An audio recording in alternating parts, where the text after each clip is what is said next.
نحمدہ ونصلی علی رسولہ الکریم اما بعد بسم اللہ الرحمن الرحیم۔ احباب ذی وقار، اللہ تبارک و تعالی نے اہل ایمان کو کیا ہی عزت سے نوازا ہے۔ ان ایمان والوں کے بارے میں رسول اللہ صلی اللہ علیہ وسلم نے حدیث پاک میں ارشاد فرمایا، جس میں لوگ بعض اعتراض کرتے ہیں کہ یہ چیز تو رسول اللہ صلی اللہ علیہ وسلم کے زمانے میں نہیں تھی، اگرچہ نیکی کا عمل ہے لیکن پھر بھی اس پر اعتراض کیا جاتا ہے، جس طرح خیرات کرنا، محافل میلاد شریف منعقد کرنا، یا اس کے علاوہ قرآن خوانی کے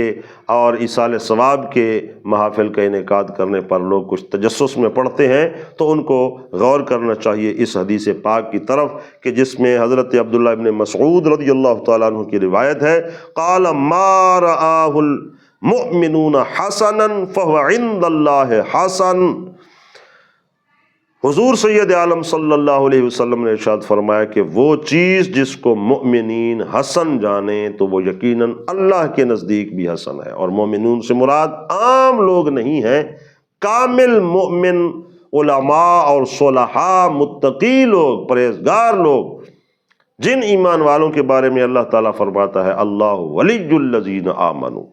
یہ متقی پرہیزگار اہل علم ایمان والے لوگ جس کے بارے میں کہہ دیں کہ یقیناً یہ حسن ہے، یہ اچھا کام ہے، تو وہ اللہ تعالیٰ کے نزدیک اچھا ہی ہوا کرتا ہے۔